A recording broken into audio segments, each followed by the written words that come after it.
Hello dear student, आज हम लोग एक नया चैप्टर क्लास 12 का स्टार्ट करने जा रहे हैं जिसका नाम है केमिकल काइनेटिक्स। ये क्लास 12 की फिजिकल केमिस्ट्री का एक बहुत ही इंपॉर्टेंट चैप्टर है और इससे जेईई मेंस, नीट, एडवांस और बोर्ड सब में क्वेश्चन पूछे जाते हैं। तो केमिकल काइनेटिक्स है क्या? तो वर्ड ही देख रहा है आपने, एक है केमिकल और एक है kinetics. Chemical means chemical reaction और काइनेटिक का मतलब होता है दैट इज़ अ स्पीड।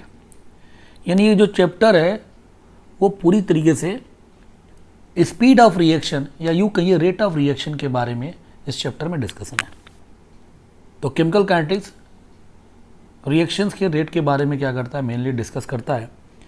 तो वो डिफिनीशन जैसे नीचे लिखा हुआ है कि branch of physical chemistry which deals with rate of chemical reaction and various factor which affect the rate of chemical reaction is known as chemical kinetics। यानी यहाँ के एक तो क्या होगा रेट ऑफ केमिकल रिएक्शन के बारे में, और साथ साथ में वो सभी फैक्टर जो रेट ऑफ केमिकल रिएक्शन को क्या करते हैं, अफेक्ट करते हैं। इसको जो branch of physical chemistry deal करता है उसी का नाम है बेटा केमिकल काइनेटिक्स। और साथ साथ में हम लोग मैकेनिज्म ऑफ रिएक्शन भी इसमें डील करते हैं, है ना, रिएक्शन की मैकेनिज्म। ओके, तो ये है आपका केमिकल काइनेटिक्स। तो अब इसमें क्या है, मेनली रेट ऑफ रिएक्शन के बारे में डिस्कशन होने वाला है मोस्टली इस चैप्टर में। तो 90% बातें रेट ऑफ रिएक्शन से रिलेटेड हैं और 10% जो यहाँ पे डिस्कशन है वो मैकेनिज्म ऑफ रिएक्शन से रिलेटेड है। तो सबसे पहले हम लोग स्टार्ट करते हैं रेट ऑफ रिएक्शन की रेट। अब रेट क्या है, change with respect to time, यही बोलते हैं हम लोग जनरली रेट। तो what is the definition of rate? Physics में खूब पढ़ते हैं कि it is defined as change in quantity with respect to time. जैसे change in speed with respect to time को आप एक्सेलरेशन बोल देते हैं, change in displacement with respect to time को आप वेलोसिटी बोल देते हैं। वैसे ही रेट क्या होगा कि कुछ चेंज हो टाइम के रिस्पेक्ट में, तो वही क्या कहलाएगा, रेट। और केमिकल रिएक्शन के लिए तो वो क्वांटिटी क्या होगी, है ना, ये जो क्वांटिटी है वो केमिकल रिएक्शन के लिए क्या होगी। तो for chemical reaction changing quantity is concentration और प्रेशर ऑफ रिएक्टेंट और प्रोडक्ट पर यूनिट टाइम। यानी कि केमिकल रिएक्शन में वो क्वांटिटी क्या होगी जो चेंज होगी, या तो कंसंट्रेशन होगी या तो प्रेशर होगी। और किसकी क्वांटिटी, क्या चीज़ चेंज करेगा, तो रिएक्टेंट और प्रोडक्ट का पर यूनिट टाइम। आपको पता है कि रिएक्टेंट समय के साथ खत्म होता है, प्रोडक्ट समय के साथ क्या होता है, आपका फॉर्म होता है। रिएक्टेंट खत्म होता है, प्रोडक्ट फॉर्म होता है। तो कितना रिएक्टेंट में चेंज हुआ, कितना प्रोडक्ट फॉर्म हुआ पर यूनिट टाइम, यही कहलाएगा क्या, rate of chemical reaction. I hope chemical reaction आप रेट वाइज समझ गए होंगे, ठीक है। अब अगला जो बात है वो क्या है ना, type of reaction on the basis of rate. कि रेट के स्पीड के बेसिस पे तीन कैटेगरी में इसको डिवाइड किया गया है रिएक्शन को। एक तो वेरी फास्ट रिएक्शन जो बहुत ही जल्दी हो जाते हैं, है ना, complete in fraction of second, है ना, जो कुछ सेकेंड में हो जाए। तो जनरली जो आयनिक रिएक्शंस होते हैं ना, मीन्स जिसमें आयंस पार्टिसिपेट करते हैं, वो आपके क्या होते हैं, they are in the category of very fast reaction. जैसे फॉर एग्जांपल NaCl में देखिए, तो NaCl में Na प्लस और Cl माइनस आयन है, AgNO3 में Ag प्लस और नाइट्रेट आयन है ना, एक्वस सोल्यूशन है तो आयंस के फॉर्म में होंगे। और ये तुरंत ये रिएक्ट करके सोडियम नाइट्रेट, ये एक्वस है, और AgCl क्या बन जाता है, प्रेसिपिटेट। तो ये आयनिक क्या है, आयंस पार्टिसिपेट कर रहे हैं। जैसे एसिड बेस रिएक्शन HCl और NaOH, acid base reaction H plus Cl minus Na plus OH में आयंस के फॉर्म में होते हैं, और तुरंत ये सॉल्ट प्लस वाटर। तो ये भी एक क्या है, आयनिक रिएक्शन है। एसिड बेस रिएक्शन भी आयनिक रिएक्शन है। और ये क्या रिएक्शन है, इसमें प्रेसिपिटेट बन रहा है, इसको प्रेसिपिटेशन रिएक्शन बोलते हैं। बट महत्वपूर्ण क्या है, जो रिएक्टेंट है वो किस फॉर्म में है बेटा, आयंस के फॉर्म में है। तो ये बहुत ही वेरी फास्ट रिएक्शन की कैटेगरी में आते हैं, जो कि कुछ सेकेंडों में ये कंप्लीट हो जाते हैं। ओके, उसके बाद से अगला जो है वेरी फास्ट के बाद अगला है वेरी स्लो रिएक्शन, जिसकी स्पीड बहुत ही स्लो हो, है ना। तो क्या बोल देंगे, कंप्लीट इन ईयर, जो बहुत ही समय में लगे। सो इसका एग्जांपल रस्टिंग ऑफ आयरन की देखते हैं ना, आयरन के ऊपर जो ब्राउन कलर का प्रेसिपिटेट बन जाता है, जिसको हम क्या बोलते हैं Fe2O3.XH2O, है ना, ब्राउन कलर का ये वो होता है, इसी को बोलते हैं रस्ट। और आपने देखा होगा रस्टिंग क्या, आप आयरन का कोई भी ब्लॉक लीजिए तो वो तुरंत नहीं होता, it will take time, it will take too much time. तो यानी ये रिएक्शन क्या, वेरी स्लो रिएक्शन है। तो अब क्या है कि वेरी स्लो रिएक्शन है, तो इसका भी रेट क्या है, कोई चीज़ को होने में, किसी भी रिएक्शन को अगर मुझे ऑब्जर्व करना हो, उसको लगने में कई साल लग जाएं, तो वो भी किसी काम का नहीं है। ऐसे रिएक्शन के रेट को हम लोग पढ़ने में इंटरेस्टेड नहीं होंगे, है ना। So there is no practical importance of rate of such type of reaction.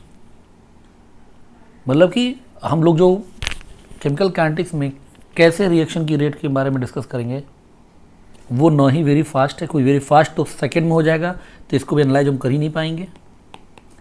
और अगर बहुत स्लो है तब भी हमारे किसी काम का नहीं है, क्योंकि बहुत ज़्यादा समय ले लेगा, उतना समय हम लोग उसको एनालाइज या ऑब्जर्व नहीं करेंगे। तो तीसरी जो कैटेगरी है इन दोनों के बीच वाली, दैट इज मॉडरेट रिएक्शन। क्या है, मॉडरेट रिएक्शन। मॉडरेट रिएक्शन क्या है, मॉडरेट रिएक्शन जिनका रेट क्या हो, ना बहुत फास्ट हो ना बहुत स्लो हो, यानी कि अकर्स इन फाइनाइट टाइम। तो इनको एनालाइज करना, इनको मेजर करना क्या है, प्रैक्टिकली क्या है, पॉसिबल है, क्योंकि नहीं ये बहुत स्लो है नहीं ये बहुत फास्ट है। मॉलिकुलर रिएक्शंस होते हैं, ऐसे रिएक्शन में मॉलिक्यूल पार्टिसिपेट करते हैं, जनरली वो मॉडरेट रिएक्शन की कैटेगरी में आते हैं। फॉर एग्जांपल N2 और H2 विल फॉर्म अमोनिया।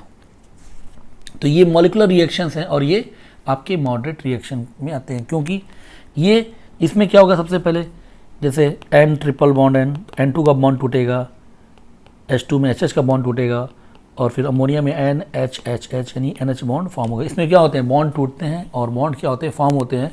कि बॉन्ड को टूटने में और बॉन्ड को फॉर्म होने में कुछ तो समय लगेगा, और ये समय नहीं बहुत ज़्यादा होता है नहीं बहुत कम होता है। तो सबसे इम्पॉर्टेंट बात क्या है कि इस पूरे हम लोग केमिकल काइनेटिक्स में हम कैसे रिएक्शन की रेट डिस्कस करने वाले हैं, तो मॉडरेट रिएक्शन की। इतनी बात समझ में आ गई। तो on the basis of speed there are 3 type of reaction, very fast reaction, very slow reaction, and third is a moderate reaction. और मॉडरेट रिएक्शन के ही बारे में हम लोग रेट की स्टडी करेंगे इस पूरे चैप्टर में, क्योंकि इसी को प्रैक्टिकली मेजर करना क्या है, पॉसिबल है। ठीक है ना। तो एक थोड़ा सा क्या हो गया, जस्ट आइडिया हो गया कि किस तरह के कितने टाइप के रिएक्शन होते हैं on the basis of speed, और इनमें से कौन से रिएक्शन को हम लोग स्टडी करने वाले हैं, उनके रेट को। यहाँ तक समझ में आ गया बेटा।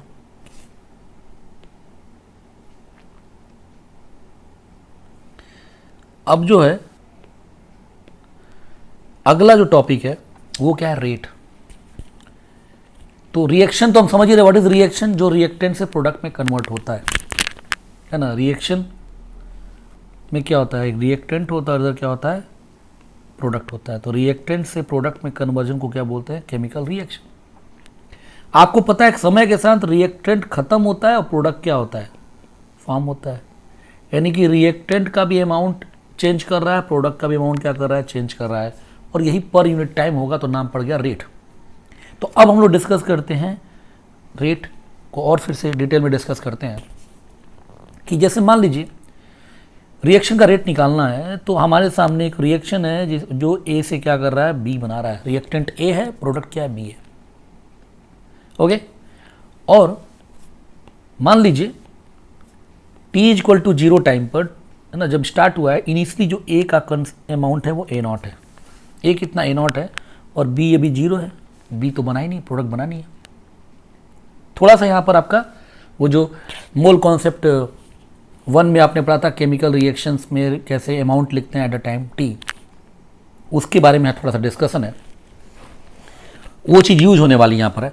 तो मान लीजिए कि रिएक्शन होगा, ए से बी बनेगा, तो सपोज करिए कि x अमाउंट क्या हुआ, खत्म हो गया ए का, तो कितना बचेगा बेटा, A0 माइनस एक्स। एक्स खत्म हो गया तो कितना बचा, A0 माइनस एक्स। और b कितना बनेगा, एक्स बनेगा, कोई दिक्कत?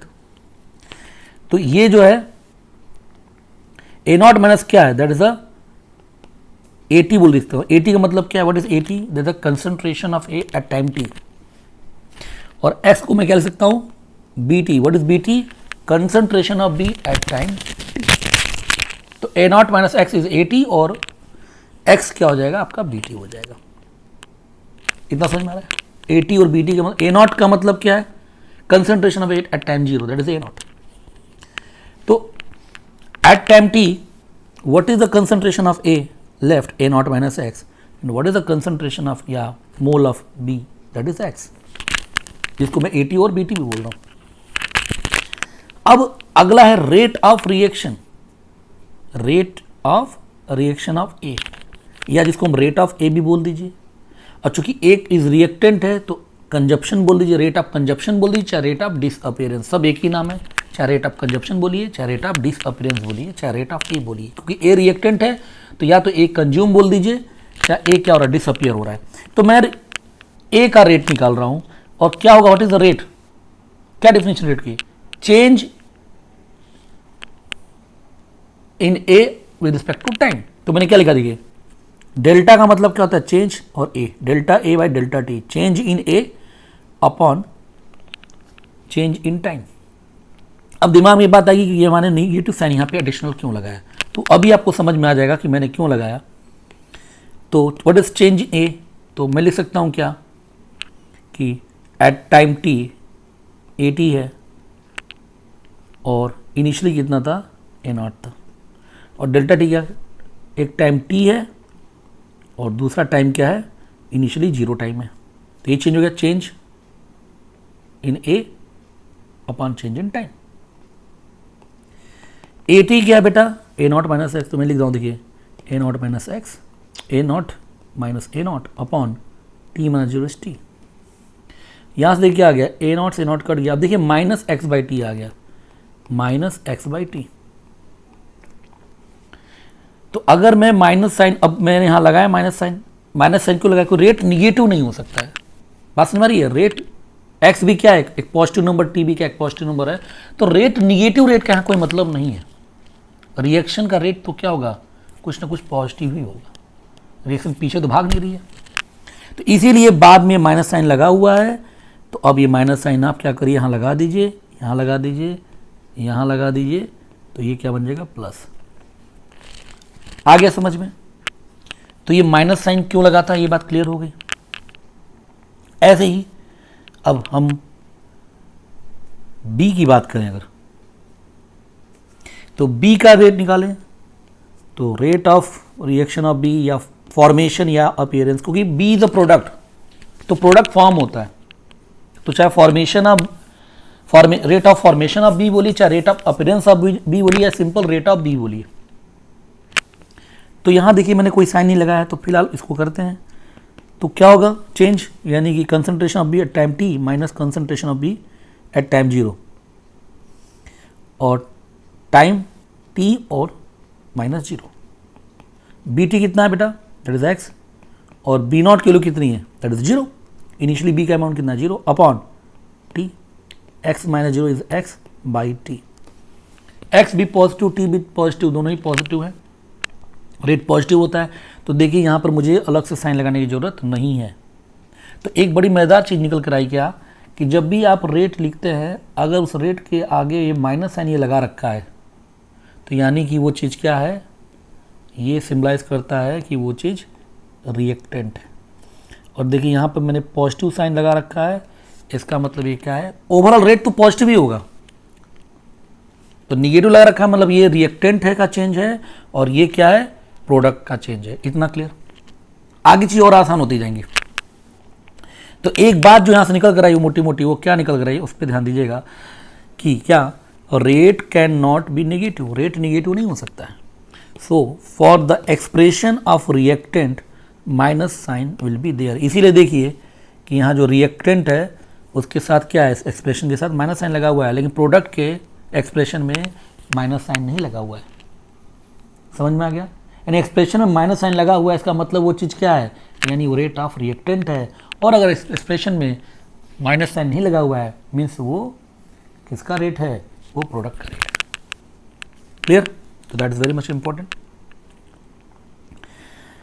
एक तो ये बात होगी। तो सिंपल रेट ऑफ रिएक्टेंट क्या बोलेंगे, what is the rate of reactant? तो चाहे आपका मन हो ऐसे लिख दें, देखिएगा delta R change in reactant upon delta T change in time. लेकिन जब रिएक्टेंट है तो इसके साथ क्या लगा होगा, माइनस साइन जरूर लगा होगा, तभी तो ओवरऑल रेट क्या आएगा, पॉजिटिव आएगा। और रेट ऑफ प्रोडक्ट अगर लिखा हो तो हम इसको क्या लिख सकते हैं, change in product upon change in time, और इसके साथ कोई साइन नहीं लगा होगा क्योंकि ये प्रोडक्ट है ऑलरेडी पॉजिटिव होगा। क्लियर? अब ये जो चेंज है ये डेल्टा, एक चेंज होता है डेल्टा, और इसी को मैं ऐसे भी लिख सकता हूँ, देखिएगा minus D R by D T, या इस एक्सप्रेशन को मैं ऐसे लिख सकता हूँ minus D P by D T. तो ये जो सिंबल होता है फिजिक्स में पढ़ते हैं, ये चेंज, ये भी चेंज है, बट ये चेंज किसके लिए, लार्ज चेंज। और जो स्मॉल डी होता है ये कौन सा चेंज होता है, वेरी स्मॉल चेंज। तो ये लार्ज चेंज के लिए है और ये क्या स्मॉल चेंज है, दोनों रेट ही हैं। तो अभी हम लोग दो टाइप के रेट पढ़ेंगे, एक होगा average rate of reaction. Rate भी दो तरह के, एवरेज रेट और एक इंस्टेंटेनियस रेट। तो ये जो लार्ज चेंज है यही बनेगा, इसी को क्या बोलेंगे, एवरेज रेट ऑफ रिएक्शन, और ये चीज क्या कहलाएगी, इंस्टेंटेनियस रेट ऑफ रिएक्शन। ऐसे ये भी एवरेज रेट ऑफ रिएक्शन और ये क्या कहलाएगी, इंस्टेंटेनियस रेट ऑफ रिएक्शन, जो अभी आगे इसी लेक्चर में ये चीज कवर होगा। एक बात समझ में आ गया? सबसे महत्वपूर्ण बात की एक्सप्रेशन के साथ माइनस लगा हुआ है मीन्स ये किसका रेट है, रिएक्टेंट का, और एक्सप्रेशन के साथ अगर माइनस नहीं लगा हुआ है तो मीन्स किसका रेट है, प्रोडक्ट का। ओके? और दूसरी बात कि ये delta symbol means large change और small D symbol means small change, जिसको हम एवरेज रेट ऑफ रिएक्शन और instantaneous rate of reaction, there are two type of rate, ये इसी लेक्चर में हम लोग डिस्कस करेंगे। समझ में आ रहा है बेटा? ओके। तो फिर एक जो नोट आया क्या, for a rate of any particular substance its stoichiometric coefficient will not be required. तो ये बात जो है इसको मार्क कर लीजिएगा, और ये बात अभी थोड़ी देर में आपको समझ में आ जाएगी। क्या कि कोई भी पर्टिकुलर सबस्टांस है उसके लिए हमको स्टैक्चोमेट्रिक कोफिशिएंट की रिक्वायरमेंट नहीं पड़ती है। जैसे फॉर एग्जांपल कि 2a + 3b will form c, तो मैं क्या लिख सकता हूँ, है ना, मैं da/dt माइनस dB/dt, तो ये रिएक्टेंट है, और dC/dt ये फाइंड आउट कर सकता हूँ। इसके लिए मुझे कोफिशिएंट की रिक्वायरमेंट नहीं होती है। ये क्या मतलब है, अभी आपको थोड़ी देर में ये समझ में आ जाएगा। बस इस बात को आप लोग ध्यान रखिएगा, अभी जब मैं बताऊंगा इस बात को फिर से मैं रेफर करूंगा। ओके? ठीक है बेटा? तो ये हो गया रेट, कि रेट होता क्या, change respect to time. Reactant का रेट है तो उसके एक्सप्रेशन में निगेटिव सिंबल आएगा, और अगर प्रोडक्ट का रेट है तो उसके में कोई भी साइन नहीं आएगा, प्लस निगेटिव साइन। ओके? फिर एक लार्ज चेंज और एक स्मॉल चेंज। अब बात करते हैं यूनिट ऑफ रेट की, जो मोटा मोटा यूनिट ऑफ रेट, क्योंकि एक भी फिजिकल क्वांटिटी है तो इसकी भी कुछ ना कुछ फिजिकल यूनिट होगी।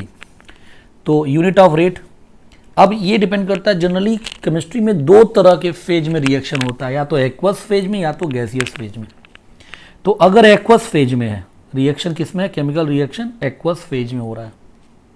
जैसे ना एक्वस फेज मतलब क्या, वही HCl एक्वस, NaOH एक्वस, तो एक्वस है will form NaCl aqueous plus H2O liquid. तो ये किस फेज में हो रहा है, देखिए एक्वस फेज में हो रहा है, यानी एक्वस मीन्स कंसंट्रेशन। तो जब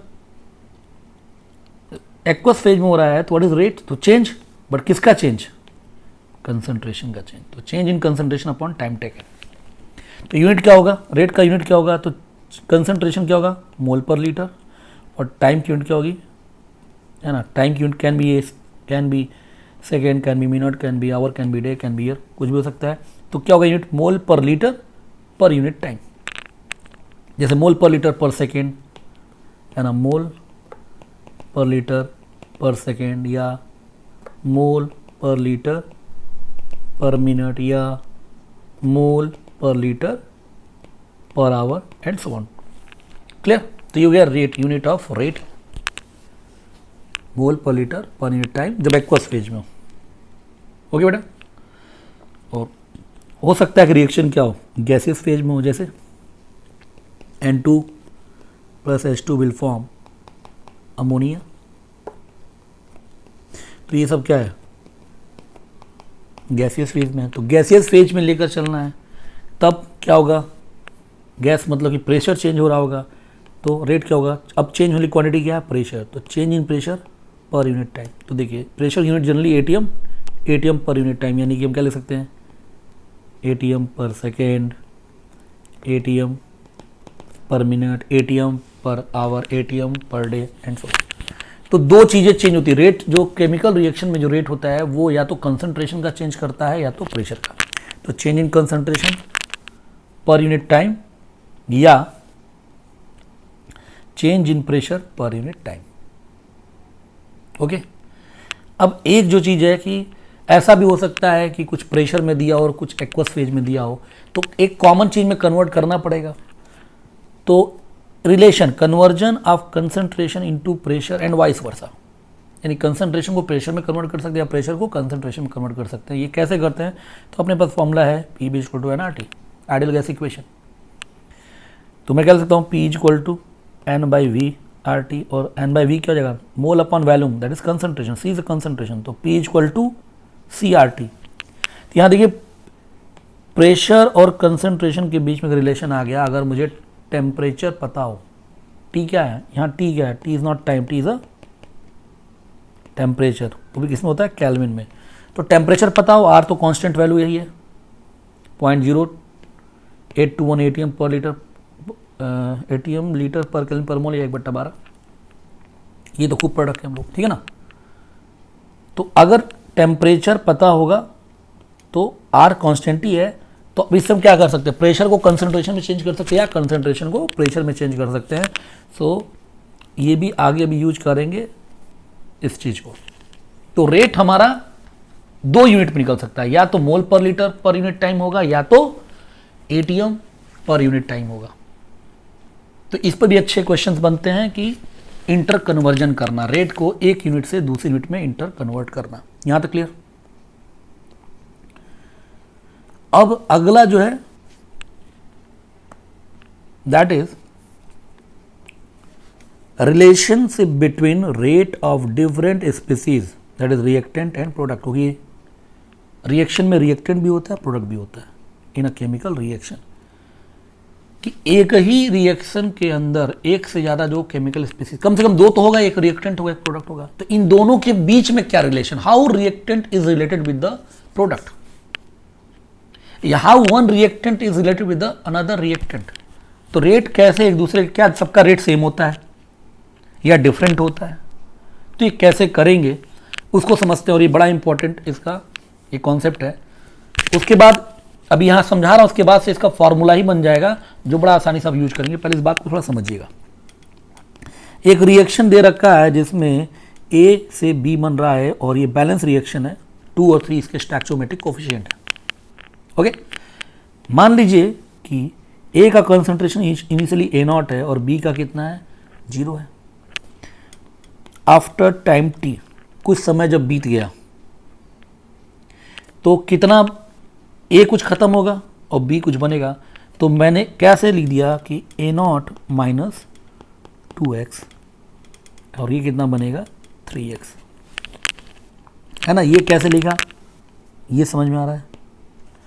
तो मैंने कहा था कि आप इसको ऐसे लिखा करिए, x को, A खत्म होगा और B बनेगा, इतना तो कंफर्म है। तो जो स्टैक्चोमेट्रिक कोएफिशिएंट है उसी के हिसाब से x लिख दिया करिए। तो यहाँ पे 2 है तो 2x, 3 है तो 3x। तो 2x, A 2x खत्म हुआ, A 2x खत्म हुआ तो कितना बचा? A0 माइनस 2x, और B कितना बनेगा? 3x। मान लीजिए कि सपोज करिए फॉर एग्जांपल यहाँ पर 5C भी होता तो कितना C बना? तो आप बोल देते 5x। ओके, फिलहाल यहाँ पे अभी इसको नहीं लेकर चल रहे हैं, इतना समझ में आ रहा है। तो ये कैसे लिख रहे हैं ये क्लियर, क्योंकि ये चीज़ मैं आपको मोल कॉन्सेप्ट 1 में डिस्कस कर चुका हूँ। फिर से लिख देते हैं, क्या a कितना खत्म होगा बेटा 2x, तो b कितना बनेगा 3x, तो a कितना बचा a0 माइनस 2x, और b कितना बनेगा बेटा तो 3x, और इनिशियली 0 था तो 0 प्लस 3x इज 3x। तो ये क्या हो जाएगा, दैट इज at, और ये क्या होगा, दैट इज bt। at मतलब amount of a left at time t, that is a0 minus 2x, bt मतलब amount of b at time t, that is 3x। इतना क्लियर। अब रेट निकालते हैं, तो देखिए अब रेट निकालते हैं।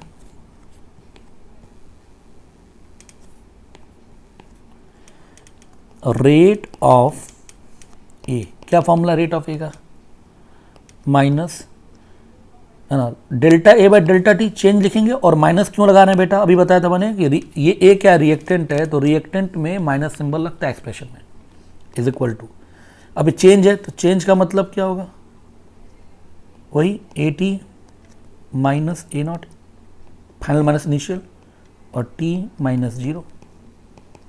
ए टी कितना बेटा A naught minus 2x minus A naught upon T, A naught से ए नॉट कट गया, और माइनस 2x इंटू माइनस क्या हो जाएगा, यानी 2x बाई टी।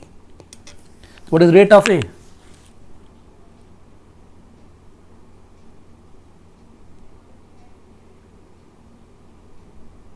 क्लियर, यहां तक कोई दिक्कत, ओके। या अगर स्मॉल चेंज ले लेंगे तो इसको हम लोग स्मॉल डी लिख सकते हैं, तो ये क्या बन जाएगा, यहां भी डी रहेगा तो डी टी, तो ये हो जाएगा, हम इसको लिख सकते हैं क्या 2 dx by D T, D X by D T मतलब क्या, स्मॉल चेंज के लिए बस। तो रेट निकल गया। ऐसे ही अब रेट ऑफ बी निकाल दीजिए,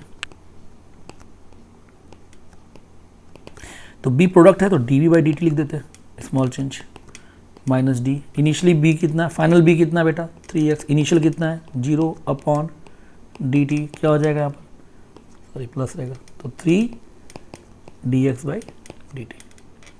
ये ए का रेट आ गया और ये आपका बी का रेट आ गया, ओके। तो अब यहां से साफ साफ क्या दिख रहा है कि जो ए का रेट है वो 2 dx बाई डी टी है, और बी का रेट क्या है 3 dx बाई डी टी है। तो एक तो दिख रहा है कि रेट ऑफ ए और रेट ऑफ बी आपस में बराबर नहीं है ना। यहां से क्या दिख रहा है कि rate of A is not equal to what, rate of B. कब इक्वल होते हैं, जब ये तीन और दो आपस बराबर, यानी रेट ऑफ ए और बी बराबर हो भी सकता है, नहीं भी हो सकता है। अच्छा, इसमें कॉमन बात क्या है, that is D X by D T. तो हम एक बात यहाँ से क्या ले सकते हैं, क्या हम लिख सकते हैं from 1 D X by D T can be written as 1/2 minus D A by D T, और form 2 D X by D T क्या लिख सकते हैं 1/3 डी बाई डी टी लिख सकते हैं, ये लिख सकते हैं ना। तो यहीं से जो निकला वो क्या कि D X by D T दोनों का राइट लेफ्ट हैंड साइड बराबर है, तो राइट हैंड साइड बराबर होगा, तो यहाँ से क्या आएगा कि 1/2 minus D A by D T is equal to 1/3 D B by D T. तो देखिए रेट ऑफ ए और रेट ऑफ बी के बीच में रिलेशन आ गया, और ये D X by D T वो क्या बोलते हैं आर ओ आर, मतलब कि रेट ऑफ रिएक्शन। तो देखिए यार एक रिलेशन आ गया। तो रेट ऑफ रिएक्शन इज ये पूरे रिएक्शन का रेट है, that is D X by D T, that is D X by D T. और D A by D T जो है ये क्या है, ये रेट ऑफ ए है, डी बाई डी टी क्या है रेट ऑफ बी है, but D X by D T क्या है रेट ऑफ रिएक्शन। तो रेट ऑफ रिएक्शन भी लिखना आ गया, और रेट ऑफ ए और रेट ऑफ बी के बीच में रिलेशन भी आपको मिल गया, ओके। अब आगे थोड़ा सा इस क्वेश्चन को देखते हैं। आपके सामने एक क्वेश्चन दे रखा है कि ये 2a plus 5b will form 6c, balance chemical equation है। तो t इक्वल टू 0 पे इनिशियली क्या है, a नॉट है, b नॉट है, और ये अभी कितना है 0, ये बना ही नहीं है। एट टाइम t, कुछ समय बाद a कितना खत्म होगा बेटा 2x, b कितना खत्म होगा 5x, और c बनेगा कितना 6x। कितना बचा a not minus 2x, b not minus 5x, और ये कितना बनेगा 6x। तो ये लिखना आप लोगों को आ गया, कैसे मैं लिख रहा हूं। अब अगेन रेट ऑफ ए क्या लिखेंगे, minus D A by D T. तो क्या होगा A naught minus 2x minus A naught by D T. तो ए से कट जाएगा तो क्या बचेगा 2dx बाई डी टी। पहला रेट ऑफ बी के रिस्पेक्ट में क्या रेट होगा, तो वो क्या होगा, ये अगेन रिएक्टेंट है तो minus D by D T करना पड़ेगा। एक्सप्रेशन में माइनस साइन आ जाएगा जब भी रिएक्टेंट होगा, तो माइनस डी। बी में क्या बदलाव है, finally B not minus 5x है, इनिशियली कितना था बी नॉट था बाई डी टी। तो क्या आ जाएगा देखिए 5dx बाई डी टी। और रेट ऑफ सी जो होगा वो होगा D C by D T. तो ये पॉजिटिव साइन क्यों है, बिकॉज द प्रोडक्ट। और सी में क्या बदलाव है, तो 6x minus 0 upon D T, तो ये हो जाएगा 6dx by D T. Okay, तो ये हो गया rate of A 2dx by D T, rate of B 5 time of dx by D T, rate of C 6 time of dx by D T. अब rate of reaction क्या है, ये तो rate of A, rate of B, rate of C हो गया, और एक होगा वर्ड रेट ऑफ रिएक्शन, इसको मैं सिंपली आर ओ आर बोल रहा हूं। वो क्या बेटा, वो है dx बाई डी टी। और वो यहाँ अगर मैं इनको कैटेगराइज करूँ तो ये क्या हो जाएगा, देखिए ध्यान से, माइनस, अब ध्यान से देखिए 1/2 minus D A by D T, ठीक है ना, 1/5 minus D V by D T, और 1/6 D C by D T.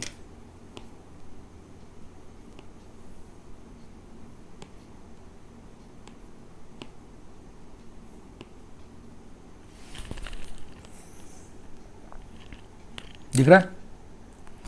तो हमने क्या कर दिया, ए बी सी और रेट ऑफ रिएक्शन के बीच में एक रिलेशन लिख दिया।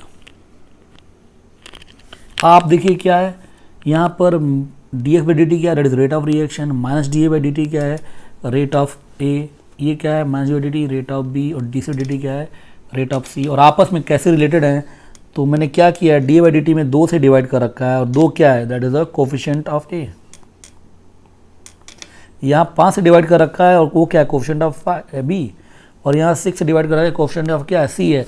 तो अगर मैं जनरलाइज करूँ ये फॉर्मूला क्या, अल्फा ए, एक फॉर्मूला लिख रहा हूँ देखिए, alpha A plus beta B will form gamma C. तो क्या रिलेशन होगा, सीधे एक लाइन में रेट ऑफ रिएक्शन यानी कि dx by D T is equal to क्या लिखेंगे 1/अल्फा minus D A by D T is equal to 1/बीटा minus D B by D T is equal to 1/गामा into D C by D T. ये आपका general formula बन गया।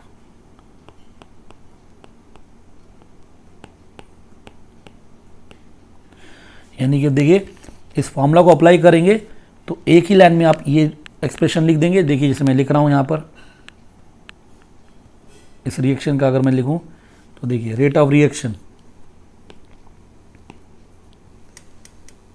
dx by D T is equal to क्या लिखेंगे, देखिए बेटा 1/2 minus D A by D T is equal to 1/5 minus D by D T is equal to 1/6 D C by D T. और देखिए ये जो मैंने लिखा है ये और फाइनल जो आपका एक्सप्रेशन है ये और ये, एक लाइन में हो गया, मुझे सब अलग से करने की ज़रूरत नहीं। अब यही जो जनरल फॉर्मूला है इसी को हमने सीख लिया, समझ में आ गया। तो यहाँ से क्या काम हुआ, एक तो रिएक्टेंट और प्रोडक्ट के बीच का रेट का रिलेशन भी हमको समझ में आ गया, और ये भी समझ में आ गया कि रेट ऑफ रिएक्टेंट क्या होता है, रेट ऑफ प्रोडक्ट क्या होता है और रेट ऑफ रिएक्शन क्या होता है। ये सब बराबर कब होंगे, सब बराबर हो जाए आपस में कब, जब ये अल्फा बीटा गामा की वैल्यू क्या हो जाए, ये 1 हो जाए कोफिशिएंट, तब उस केस में rate of reaction equal to rate of reactant equal to rate of product. But अगर कोफिशिएंट डिफरेंट है तो रेट क्या होंगे बेटा, डिफरेंट होंगे। Very very very important. Okay,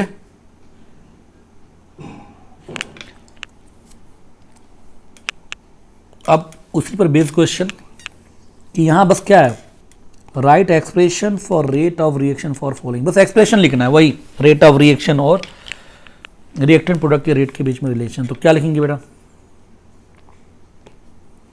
rate of reaction यानी कि सिंपल सीधे क्या, dx/dt इज इक्वल टू क्या होगा H2O2 के टर्म में, तो 1/2 minus D H2O2/dt is equal to आगे 1/2।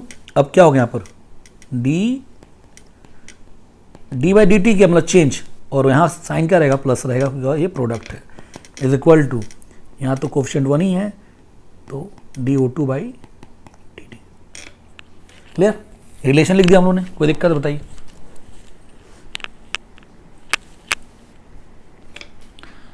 आ रहा समझ में, चलिए अगला आप लोग ट्राई करिए।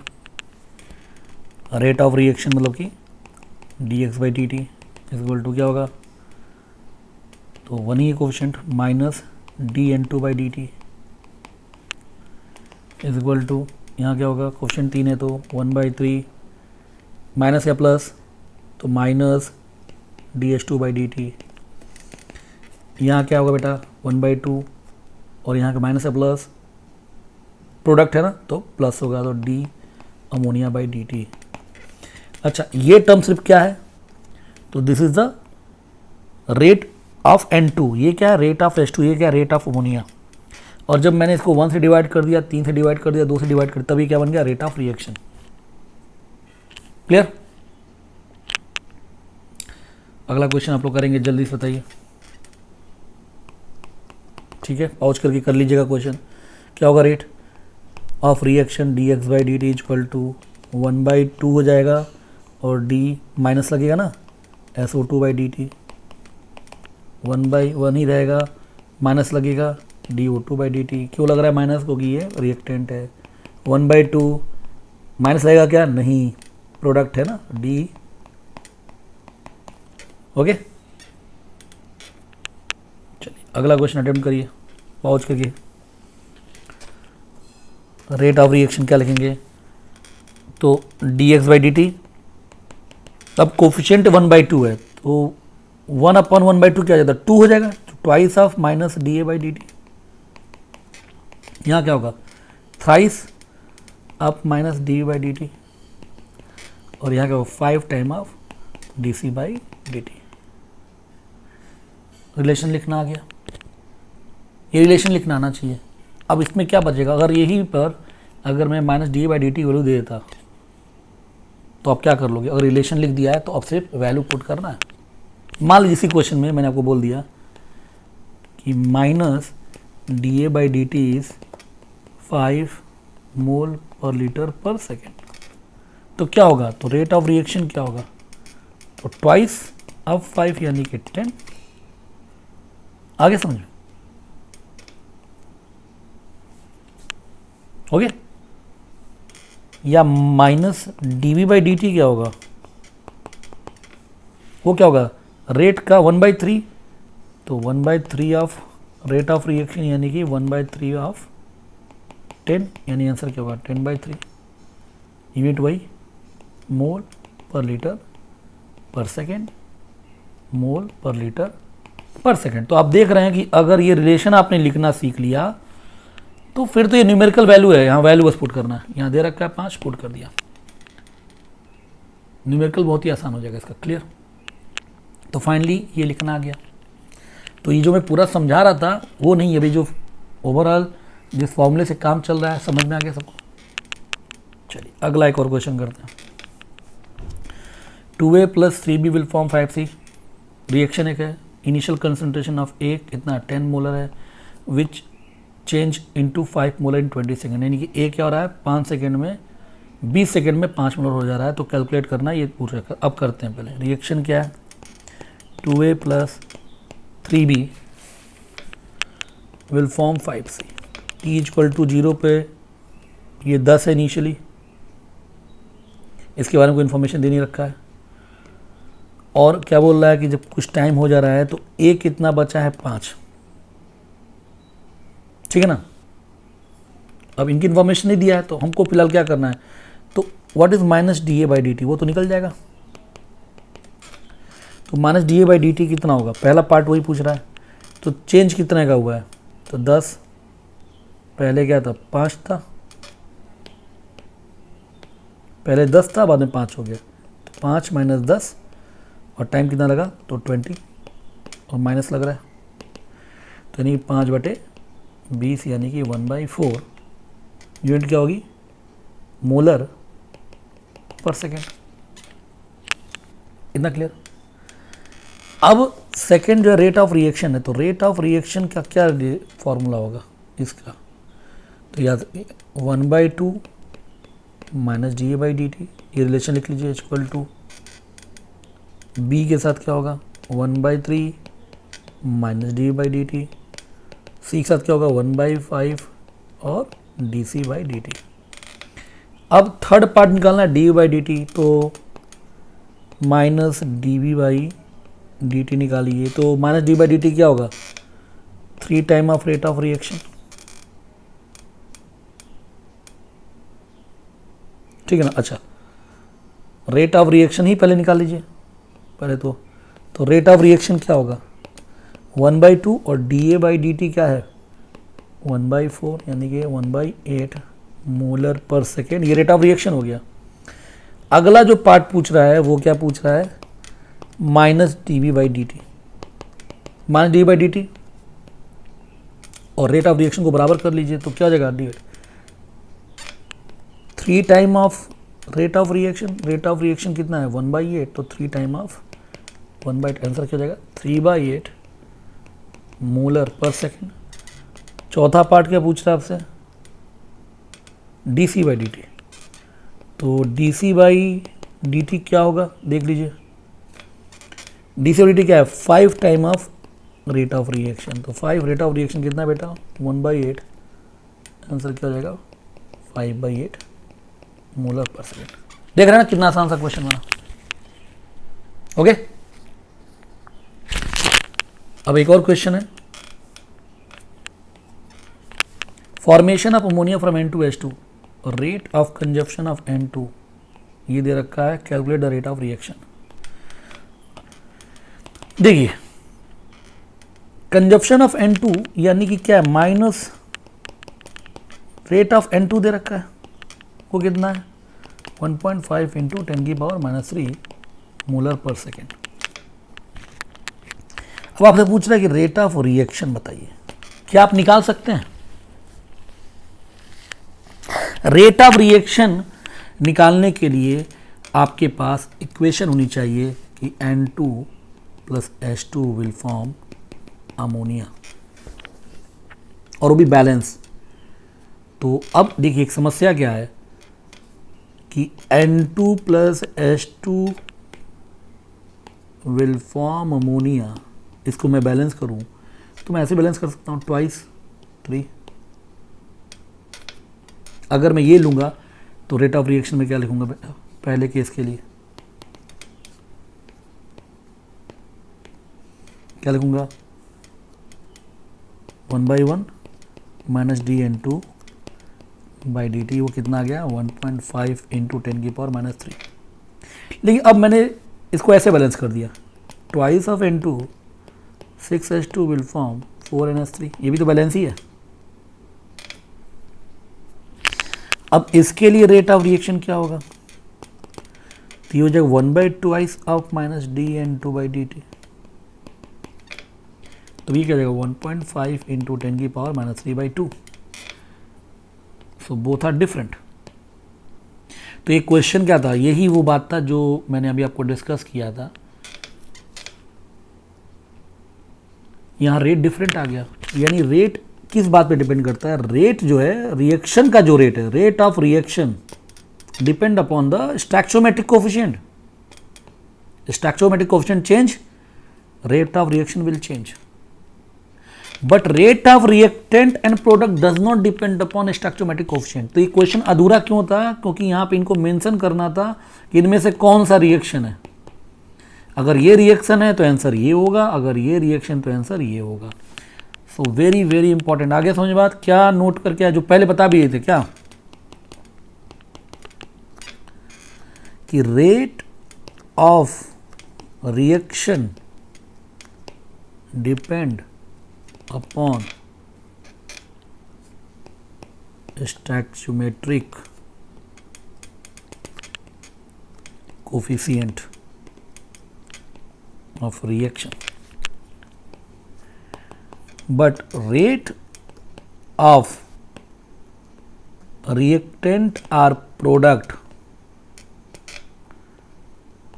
does not depend upon stoichiometric coefficient of reaction।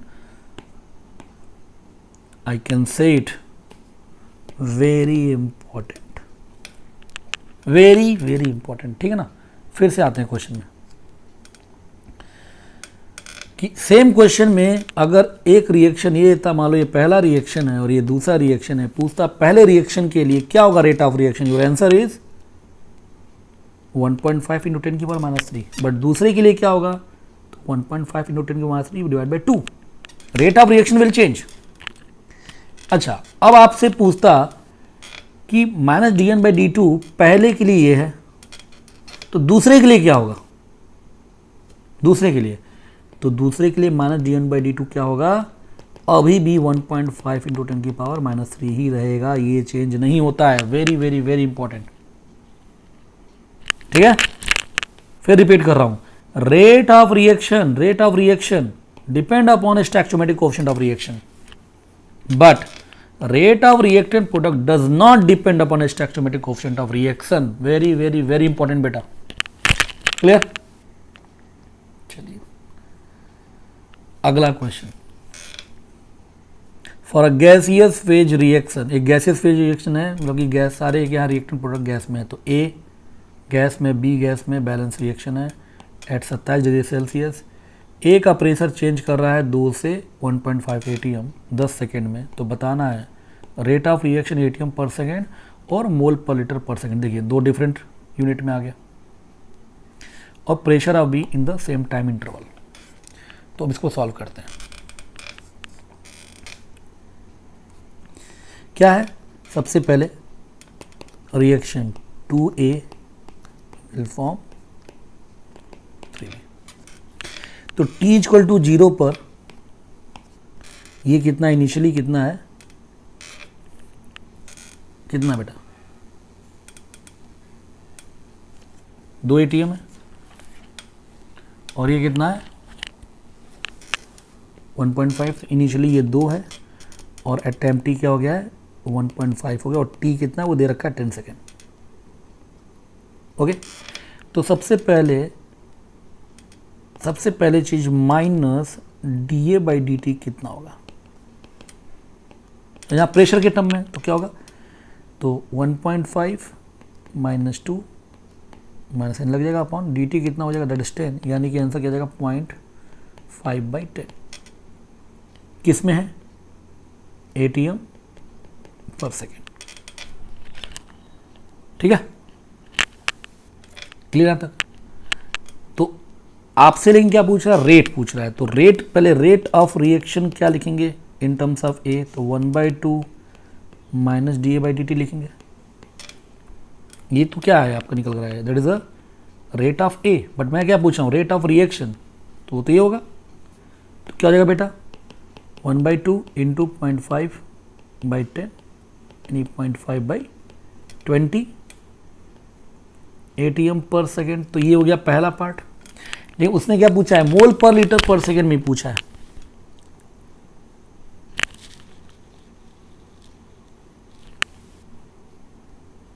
ठीक है, मोल पर लीटर पर सेकेंड में भी उसने पूछा है। तो ये कितना हो जाएगा, 0.5/20 1/40 लिख सकता हूं।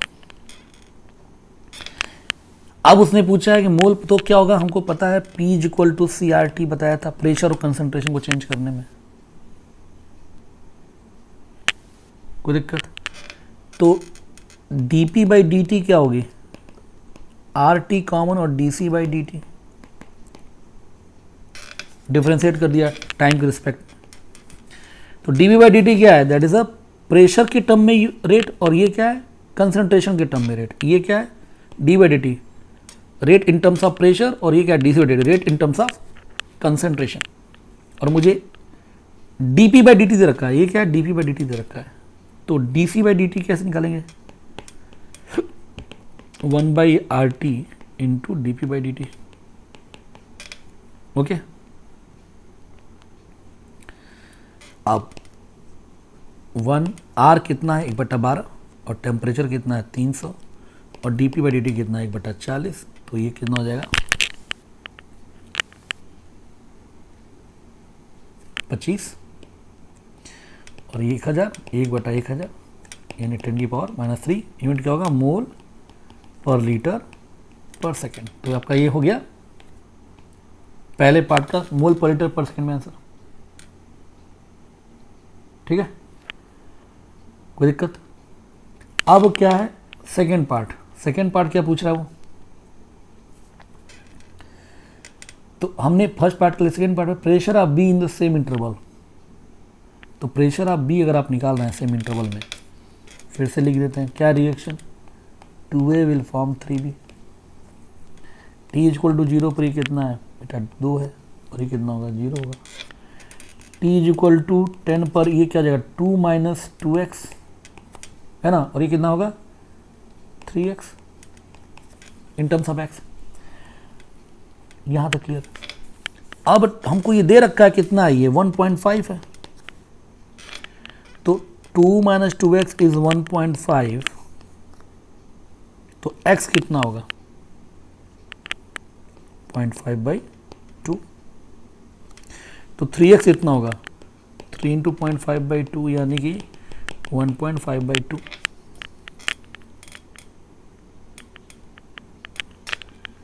यानी कि 0.75 ATM। तो प्रेशर ऑफ बी कितना होगा, आंसर इज 0.75 ATM हो जाएगा। एक और क्वेश्चन करते हैं, 2A + 3B will form C। तो पूछ रहा है पहला पार्ट क्या है कि पहला पार्ट जो है कि -dA/dt की वैल्यू, ये -dA/dt है क्या। सबसे पहला क्वेश्चन है what do mean by -dA/dt। तो what is -dA/dt, so simple it represent rate of reaction with respect to A, यानी A के रिस्पेक्ट में रेट ऑफ रिएक्शन है -dA/dt। ओके, फिर अगला क्वेश्चन है what is the expression of rate of disappearance of B।